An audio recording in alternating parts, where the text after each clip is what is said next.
During the reign of King Henry VIII, the infamous Tudor king and monarch was incredibly fearful of being killed or assassinated. It's alleged he even bricked up the entrance to his bedroom every night to prevent any assassin gaining access whilst the king slept. He even employed food tasters to test his meals for poison before he ate, and he carried out many executions across his nation to put people off rebelling against him. Henry VIII even executed some of his closest friends, including Thomas Cromwell and Sir Thomas More, after the king turned on them, and he did this with ruthless brutality, with them losing their heads on Tower Hill. But the biggest threat from within England he faced was from the Pilgrimage of Grace, a huge protest which emerged in the north of England due to Henry and Cromwell's dissolutions of the monasteries. But the leader of them was a skilled English lawyer, but Robert Aske, once captured, was executed in horrific and brutal scenes in York. Join us today as we look at the execution of Robert Aske, and remember to support our channel. Please make sure to subscribe. Robert Aske was born around 1500, and he was a skilled lawyer and barrister. He had links to the royal family, as his third cousin was Jane Seymour, the third queen and wife of King Henry VIII. As a barrister, he was also a very religious man, and he was a man who objected to Henry VIII's changes with religion. One of the largest policies he was offended with was the dissolutions of the monasteries.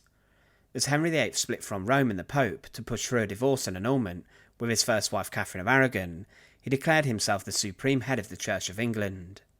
He made all of the clergy swear their support in this, but then Henry VIII set his eyes onto the monasteries and religious houses, and to steal their wealth. The dissolutions made thousands of monks and nuns homeless.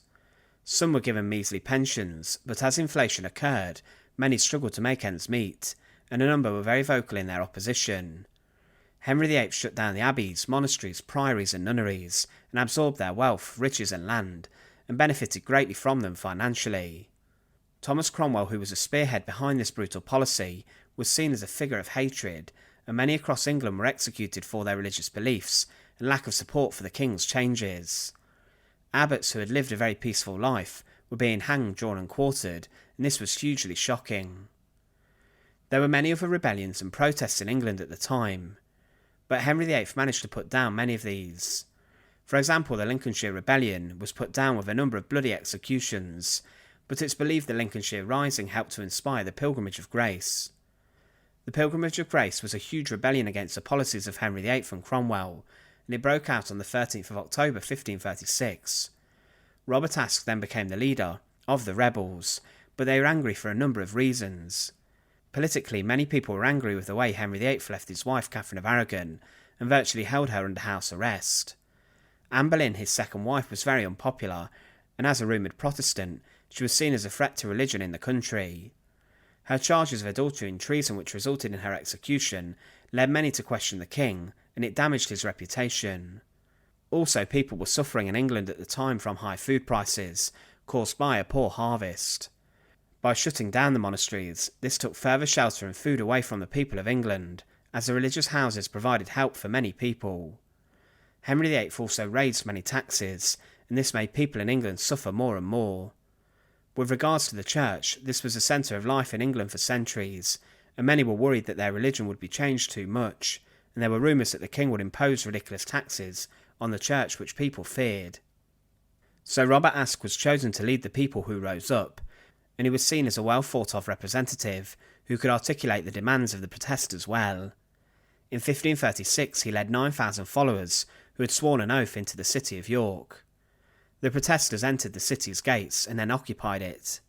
He managed to order the expelled monks and nuns back into their homes, and the people placed in the monasteries and houses by the king were then forced out. They then restarted their Catholic way of life.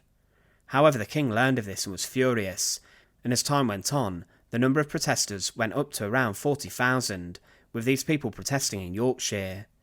The protest was huge, and royalist leaders including Thomas Howard, the Duke of Norfolk, were forced to negotiate with the rebels on behalf of the king.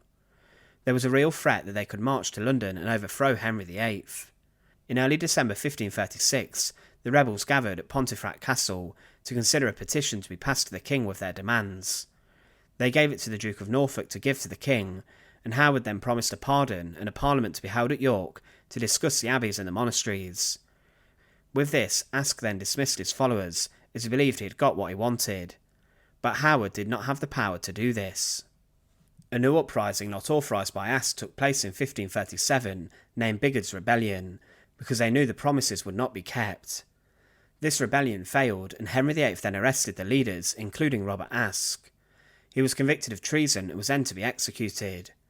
It was said of the executions of the rebellion leaders that, also the 16th day of May 1537, they were arranged at Westminster afore the King's Commissioners, the Lord Chancellor that day being the chief of these persons, following Sir Robert Constable Knight, Sir Thomas Percy Knight, and brother to the Earl of Northumberland, Sir John Bulmer Knight, and Ralph Bulmer his son and heir, Sir Francis Bigod Knight, Margaret Cheney, after Margaret Bulmer, by untrue matrimony, George Lumley Esquire, Robert Aske gentleman, that was captain in the insurrection of the Northern men, and one Hamerton Esquire, all which persons were indicted of high treason against the King, and that day condemned by a jury of knights and esquires for the same, whereupon they had the sentence to be hanged, drawn, and quartered, but Ralph Bulmer, the son of John Bulmer, was reprieved and had no sentence.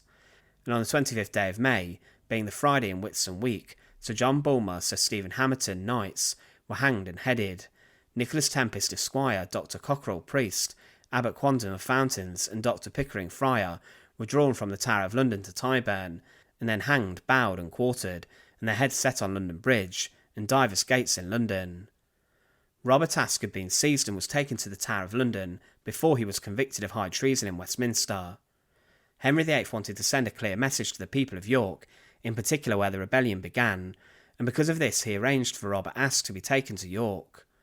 With this he was taken into the city, and on the 12th of July 1537 he was due to be executed. He was to be hanged in chains, which was a terrible way to die.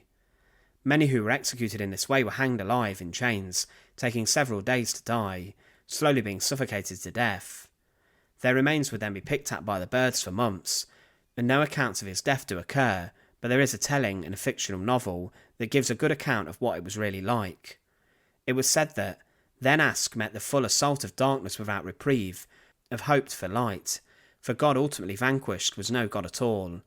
So his spirit turned, blindly, gropingly, hopelessly loyal, towards that good, that unholy, that merciful, which though not God, though vanquished, was still the last dear love of a vanquished and tortured man.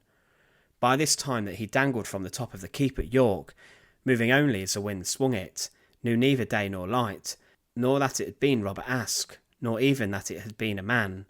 Drowning yet never drowned, far below the lights of daylight consciousness it suffered.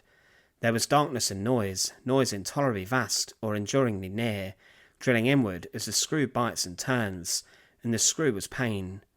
But in his dying his consciousness moved on, beyond a point where any of us ever entitled to knowledge. Robert Aske met a bloody end, being hanged in chains from York Castle.